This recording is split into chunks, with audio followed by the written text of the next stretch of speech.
તો કેમ છો વિદ્યાર્થી મિત્રો, હું છું તમારો મિત્ર આકાશ રાવલ। આજે હું તમારા માટે ફરીથી લઈને આવી ગયો છું સ્વાધ્યાય 7.1 ની અંદર દાખલા નંબર 1। જેમ મેં તમને આગળ ભણાવ્યું હતું એની અંદર તમે જોયું હતું કે ભાઈ મેં તમને કન્ડિશન લખાયેલી હતી। કેટલી કન્ડિશન એટલે કેવી કન્ડિશન કે સાહેબ, તો આપણે જોયું હતું કે ભાઈ બે બિંદુઓ વચ્ચેનું અંતર જે મળે એ અંતરના આપણે સરખાવતા હતા અને ત્રિકોણનો પ્રકાર કેવો પડશે એની કન્ડિશન લખાઈ હતી। પછી એ જ રીતે બે બિંદુઓને સરખાઈને ચતુષ્કોણની ચારે ચાર બાજુઓ શોધી હતી, બરોબર, અને એના ઉપરથી એના પ્રકારો જોયા હતા। તો ધ્યાન આપો, એ તો આપણે માત્ર શું કરવાનું છે, બે બિંદુઓ આપેલા છે, બે બિંદુઓ વચ્ચેનું અંતર શોધવાનું છે। એ શેના મદદથી કે સાહેબ અંતર સૂત્રના મદદથી। ધારો કે આ પહેલું બિંદુ હોય અને આ છે તમારું બીજું બિંદુ। આ પહેલું બિંદુ તમે A ધારી લો, આ બીજું બિંદુ તમે ધારી લો B। આ A બિંદુ ધાર્યું છે ને તમારે x1 y1 કહેવાનું, આ B બિંદુ ધાર્યું છે ને x2 y2 કહેવાનું મિત્રો, બરોબર ને। મેં તમને યામ અને સૂત્રની અંદર ભણાવ્યું હતું કે ભાઈ બીજા બિંદુના તમારે x2 y2 ધારવાના, પહેલા બિંદુના તમારે x1 y1 ધારવાના। એટલે x1 એટલે શું કહેવાય તો કે સાહેબ 2, y1 એટલે શું કહેવાય 3, x2 એટલે શું કહેવાય કે 4 અને y2 એટલે 1 થઈ જશે। હવે ધ્યાન આપો, સીધે સીધું આપણે શું મૂકીશું ભાઈ, તો અંતર સૂત્ર મૂકીશું।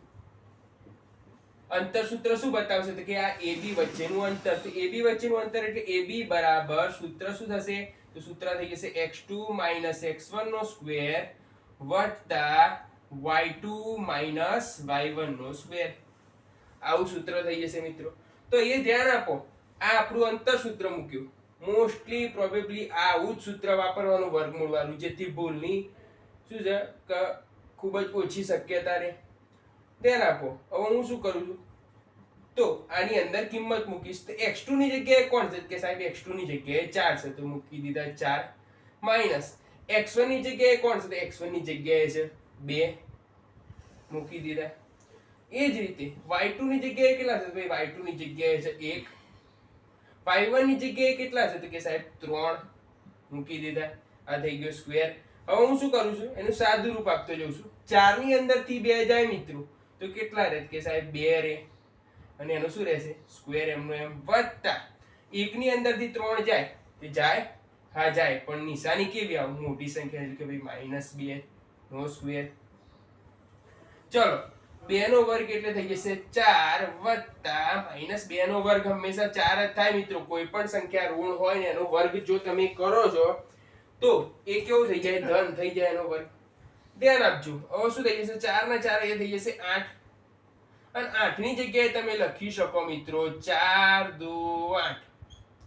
4 નું તમે જો વર્ગમૂળ કાઢો છો તો એ થઈ જશે 2, અને અંદર તો 2 વધવાનો જ મિત્રો, તો એ અંદર થઈ જશે √2। તો AB વચ્ચેનું અંતર મળ્યું 2√2, અને અંતરના તમારે કોઈ એકમ ના આપેલો હોય તો આવી રીતે લખવું પડે એકમ।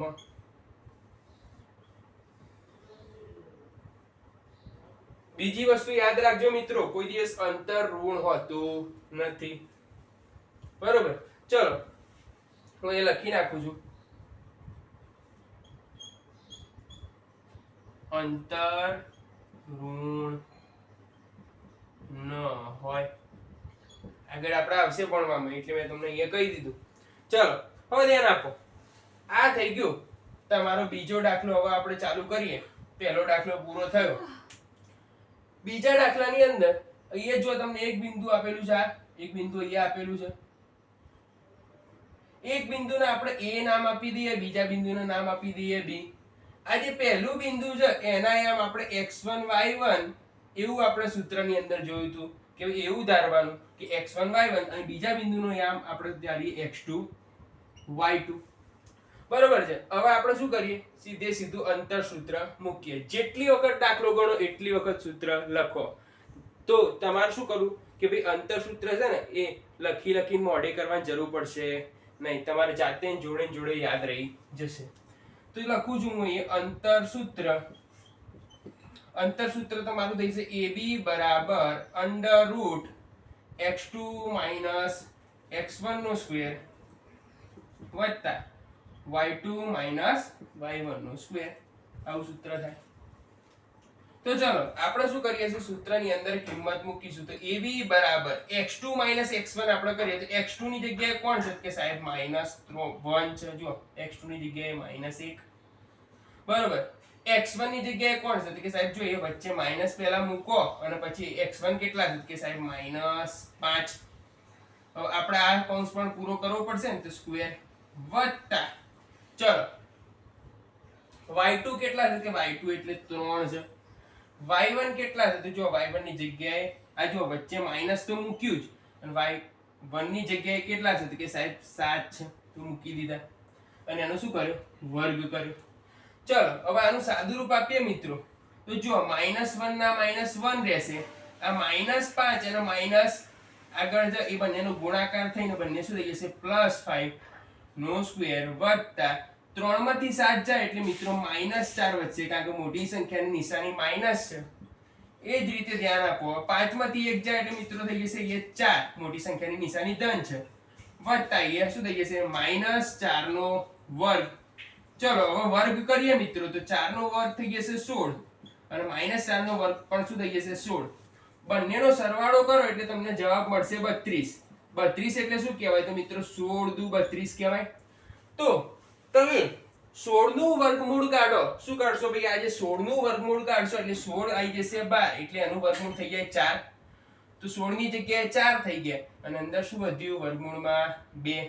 તો ચલો મિત્રો એ લખું છું AB બરાબર અંતરનો કોઈ એકમ આપેલો નથી એટલે હું લખું છું 4 વર્ગમૂળમાં √2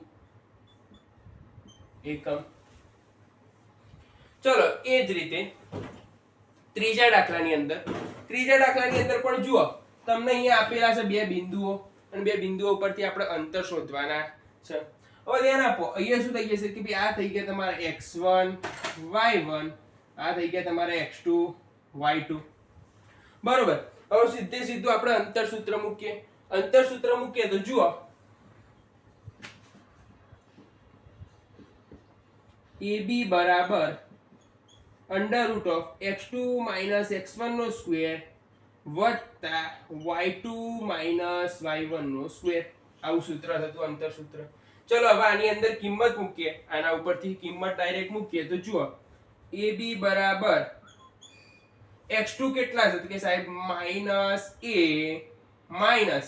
-x1 કેટલા છે તો કે a જો મૂકી દીધું એનો વર્ગ વત્તા ચલો એ જ રીતે y2 કેટલા છે કે y2 એ જો y2 ની જગ્યાએ મૂકીએ તો -b -y1 ની જગ્યાએ કેટલા છે b મૂકી દીધો એનો વર્ગ કરી નાખ્યો બરાબર √a અને a બંનેનો સરવાળો થઈ જાય એટલે -2a થઈ જાય મિત્રો કારણ કે એક a માઈનસ હતો બીજો a માઈનસ આવે એટલે -2a નો વર્ગ વત્તા હવે શું થઈ જશે -2b નો વર્ગ બરાબર. હવે આપણે શું કરીએ છીએ તો ધ્યાન આપો -2a નો સ્ક્વેર કીધેલો છે મિત્રો તો ધ્યાન આપો 2 નો વર્ગ થઈ જશે 4 2 નો વર્ગ થઈ જાય 4 એટલે કે ધન 4 થઈ ગયો અને a નો વર્ગ શું થઈ જશે a સ્ક્વેર વત્તા 2 નો વર્ગ અહીંયા પણ થઈ જશે 4 અને અહીંયા થઈ જશે b સ્ક્વેર.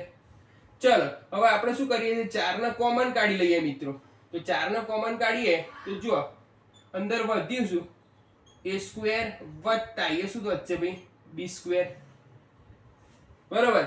આ જે 4 રહેલા છે એ 4 કે આવી જશે 12 આવી જશે એટલે 4 નું વર્ગમૂળ થઈ જશે 2 બરોબર ને મિત્રો.